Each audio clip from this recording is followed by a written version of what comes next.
En este video haremos un viaje a las células eucariotas y me gustaría empezar recordando qué queremos decir cuando hablamos de una célula eucariota. Hablar de una célula eucariota significa que dentro de la célula existen organelos, también llamados orgánulos, unidos a membranas. ¿Pero eso qué significa?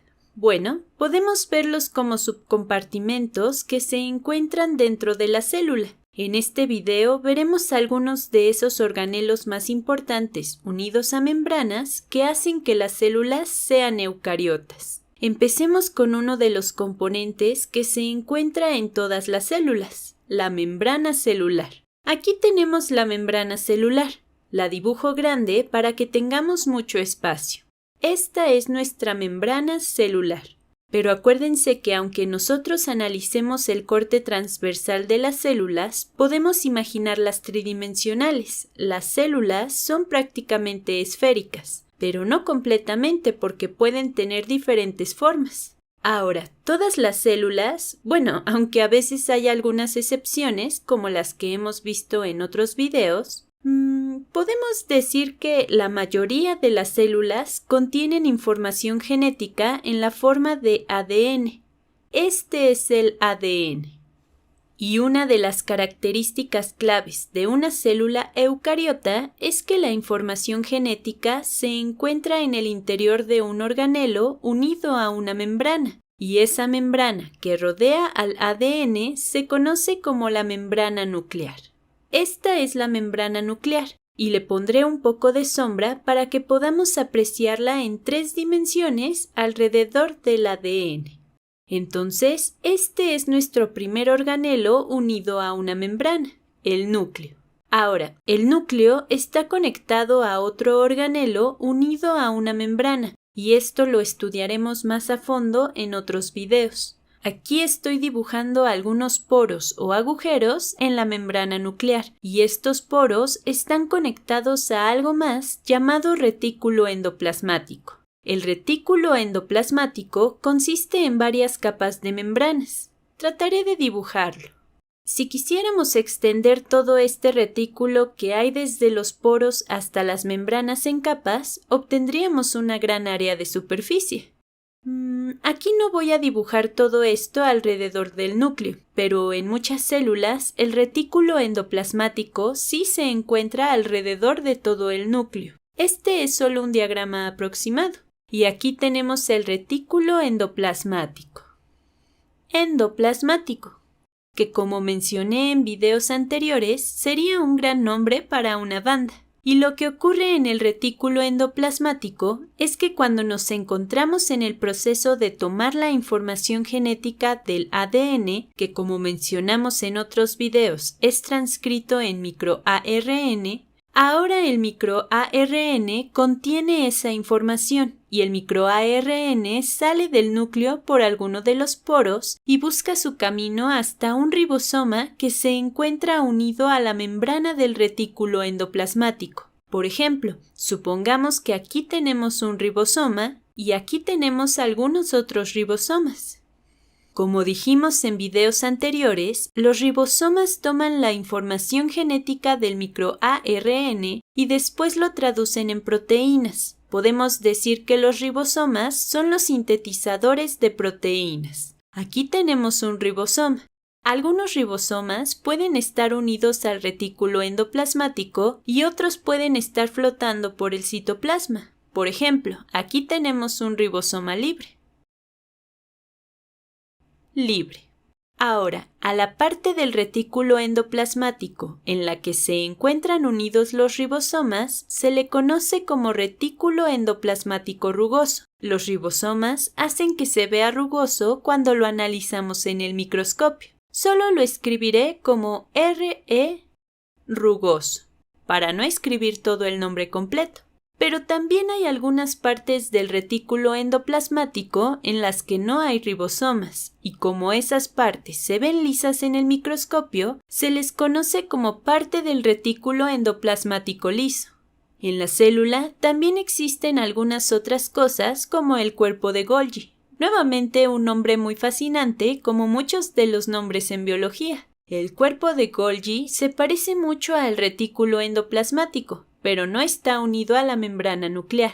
Imaginen que este es el cuerpo de Golgi, que es muy bueno para empacar moléculas e incluso proteínas que se acaban de producir, y las empaca para que puedan ser utilizadas fuera de la célula. Pero veremos eso con más detalle en otros videos en los que una proteína pasa por el cuerpo de Golgi donde es envuelta y después es llevada al exterior de la célula. Bien, otro organelo unido a una membrana y que probablemente es el más famoso fuera del núcleo es la central eléctrica de la célula, a la que se le llama mitocondria. La dibujaré por aquí. La mitocondria me gusta mucho porque es muy interesante. De hecho, la mitocondria tiene su propio ADN y todo el ADN de las mitocondrias proviene de nuestra madre. Por eso es muy importante para trazar el linaje materno. Y aquí es en donde se produce el ATP. Esta es la mitocondria, que como les mencioné, es la central eléctrica o fuente de poder de la célula. Algo muy interesante sobre la mitocondria es que los biólogos evolutivos creen que como las mitocondrias tienen su propio ADN, probablemente antes eran células independientes, pero en algún punto del pasado comenzaron a vivir en simbiosis dentro de lo que serían las células de nuestros ancestros, y con el tiempo se volvieron tan codependientes que empezaron a replicarse juntas. Y probablemente así fue como la mitocondria se volvió parte de las células eucariotas. Ahora, si esta célula eucariota fuera una célula vegetal, también tendríamos algo llamado cloroplasto. Nosotros no lo tenemos porque no realizamos la fotosíntesis. Aquí tenemos un cloroplasto y al analizar su interior podemos encontrar las pilas de tilacoides. Entonces, este es el cloroplasto. Y este solo lo encontramos en células de plantas y algas. Las células animales no tienen cloroplasto. Aquí es en donde se lleva a cabo la fotosíntesis. Por otro lado, también existen algunos organelos que son menos famosos que la mitocondria, el cloroplasto o el núcleo, y uno de ellos es la vacuola. En las plantas, las vacuolas generalmente son muy grandes, y aquí como la célula es tridimensional, voy a dibujarla sobre todo esto. En una planta, la vacuola ocupa un espacio significativo, y de hecho puede darle la estructura a la planta debido a su gran tamaño. La vacuola contiene agua y enzimas, e incluso es vista como un compartimento de almacenamiento. Pero también puede contener enzimas que ayudan a digerir cosas, es decir, que ayudan a descomponer cosas para que puedan ser utilizadas de alguna forma. Entonces, esta es una vacuola. Y claro, no solamente existe en células vegetales, sino que también la podemos encontrar en células animales, pero en las células vegetales son bastante visibles. Otra cosa que de alguna manera está relacionada con algunas de las funciones que realiza la vacuola y que en su mayoría se asocia con las células animales, pero que ahora también existe evidencia de que se encuentra en las células vegetales, es el lisosoma. Aquí tenemos el lisosoma, y este también es un compartimento que contiene muchas enzimas en su interior y que son útiles para lisar.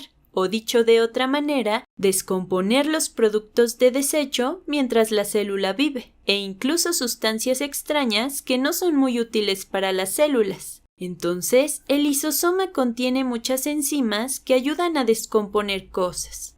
Vamos a dejarlo aquí. Estas no son todas las estructuras de las células eucariotas, pero son las estructuras más importantes con las que podemos apreciar que existen muchos organelos, o también llamados orgánulos, unidos a membranas en las células eucariotas. Y para que quede claro, aun cuando yo les mostrara todas las estructuras, aún así no podríamos representar toda la complejidad que hay en una célula. Aquí lo más importante es darnos cuenta de que las células son increíblemente complejas y contienen todo tipo de estructuras en ellas que ayudan a transportar y mover cosas por todo su interior. Si pudiéramos encogernos y ver dentro de una célula, se vería mucho más compleja que la ciudad más compleja que existe. Aquí ocurren todo tipo de actividades. Las cosas se mueven de un lado a otro, la célula se replica y copia cosas. Este es solo el principio. Apenas hemos dicho algunas cosas de la complejidad de la unidad más básica de la vida.